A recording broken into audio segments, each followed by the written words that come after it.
नमस्कार साथियों, आप सभी का नंद विश्वकर्मा यूट्यूब चैनल में मैं नंद विश्वकर्मा हार्दिक स्वागत करता हूं।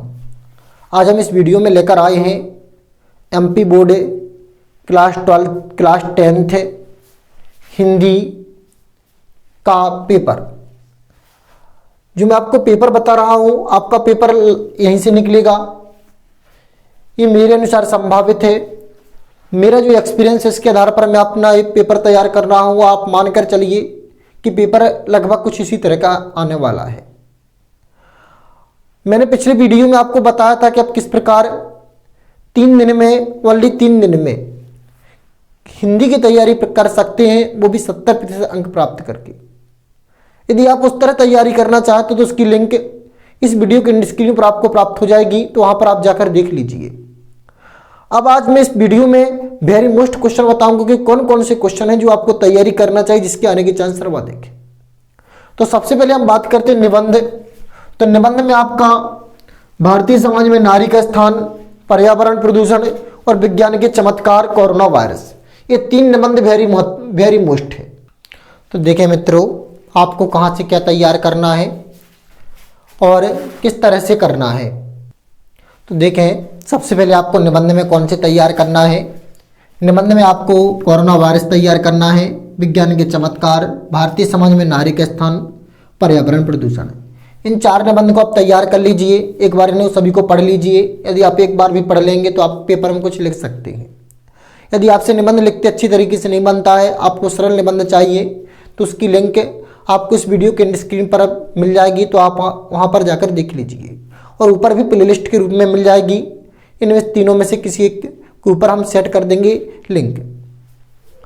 तो देखें, अगला है कवि परिचय। तो कवि परिचय में आप सूरदास, तुलसीदास, जयशंकर प्रसाद, इन 3 को कवर कर लीजिए। आप इन 3 में से आपके 2 पेपर में आ जाएंगे। लेखक परिचय में आप महावीर प्रसाद द्विवेदी जी और राम वृक्ष बेनीपुरी, ये 2 कर लीजिए कवर। हो सके तो भंडारी जी का भी कर लेना। वैसे आपने यदि ये 2 लेखक परिचय कंप्लीट कर लिए तो आपका काम हो जाएगा। साप्रसंग व्याख्या में आपको संदर्भ में पाठ का नाम, पुस्तक का नाम और लेखक का नाम, ये 3 विषय वस्तु लिखना है। प्रसंग में जो आपको लिखना है वह किस विषय पर केंद्रित है, इसकी जानकारी देना है। अब हम बात करते हैं आगे। साप्रसंग व्याख्या में आप प्रश्न बैंक से कवर कर लीजिए और जो आपको मोस्ट विशेष लगते हैं परीक्षा अध्ययन या किसी इसी प्रकार की किसी सीरीज से देख लीजिए। इसके बाद हम देखते हैं अनुच्छेद। तो अनुच्छेद में आपको कोरोना वायरस कवर कर लीजिए, परोपकार और समय का महत्व। यहाँ से आपका अनुच्छेद निकलने के चांस सर्वाधिक रहेंगे, इनको आप देख लीजिए। संवाद कहलाता है कि 2 व्यक्तियों के मध्य वार्तालाप। जैसे हम और आप बैठकर बात करें तो जो वार्तालाप की, तो यह कहलाएगी आपकी संवाद। संवाद आप एक बार पढ़ लीजिए कहीं से भी, और आप जो भी विचार आपके उससे संबंधित आते हैं तो उनको लिख दीजिए। जिसे हम भारतीय क्रिकेट टीम का वर्णन करें, किसी मैच का आंखों देखा वर्णन करते, तो हम जो वार्तालाप करेंगे सामने वाला वही उसका आंसर देगा। तो इस प्रकार की जो प्रतिक्रिया होती हैं 2 मित्रों के मध्य, वह आपका संवाद है। तो इसको आपको लिखना है। आपत्ति गद्यांश में आप प्रश्न बैंक से कवर कर लीजिए। शब्द में आप निपात शब्द इस बार जरूर देखिए क्योंकि नया टॉपिक जुड़ा है। पर्यायवाची भी देख लीजिए। अलंकार में उपमा, रूपक, उत्प्रेक्षा और अनुप्रास। छंद में दोहा छंद का देख लीजिए। रस में श्रृंगार और वीर रस। वाक्य में वाच्य में आप देख लीजिए कर्ता, कर्तवाच्य, कर्मवाच्य और भाववाच्य। समास में और संधि में ये सभी देखें तो किस प्रकार देखना है, एक शॉर्ट में आप देखें यहाँ पर, तो आपको सभी समास क्लियर हो जाएंगी। अव्ययभाव समास की सीधी सी पहचान है कि उसमें उपसर्ग रहता है। जैसे आप एग्जाम्पल तौर पर देखें उपगंगा, तो यहाँ पर आपका क्या आया, उपसर्ग। तो अव्ययभाव समास है। दुगु में आपका संख्या का बोध होता है।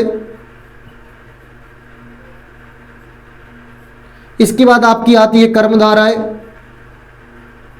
तो कर्मधारा में जो पहला पद होता है वह आपका एडजेक्टिव यानी कि विशेषण होता है और दूसरा पद विशेष होता है। ये आपका किसकी पहचान हो गई, कर्मधारय।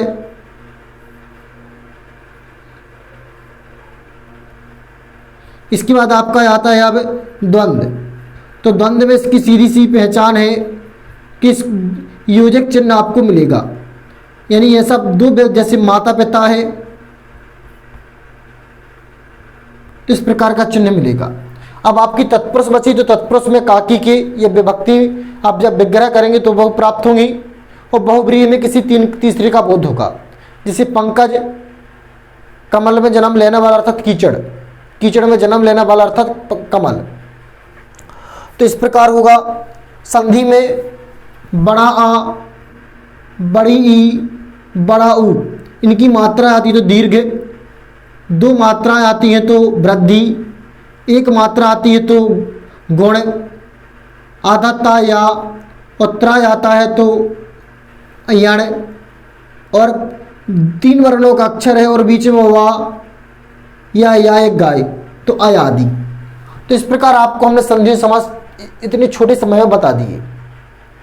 2 मात्राएं तो वृद्धि, एक मात्रा तो गुण, आधत्ता और या उत्तराय आए तो यण, वा और या यज्ञ हो, और शब्द आपका 3 वर्णों का हो तो अयादि, बड़ी, बड़ा आ, बड़ी ई, बड़ा ऊ की मात्रा आए तो दीर्घ।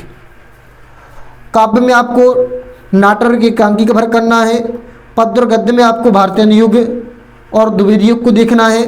प्रार्थना पत्र में अंक सूची की द्वितीय प्रति और लाउड स्पीकर कवर कर लीजिए। पत्र में शादी और बधाई पत्र, जैसे मित्र की शादी है या मित्र की शादी हो चुकी तो उसे बधाई दीजिए, अच्छे नंबरों से आपका मित्र पास हो गया तो उसे बधाई दीजिए, इनको आप कवर कर लीजिए। साथ ही साथ विज्ञापन नया चैप्टर में जुड़ा है तो विज्ञापन देखकर जाइए कोरोना वायरस का, क्योंकि इस वर्ष नया चैप्टर में जुड़ा है, और जो नया चैप्टर जुड़ता है उससे क्वेश्चन आने के चांस सर्वाधिक होते हैं। यदि आपको वीडियो अच्छा लगा तो वीडियो को लाइक करिए, चैनल पर फर्स्ट टाइम आए तो चैनल को सब्सक्राइब जरूर कर लीजिए। नमस्कार मित्रों।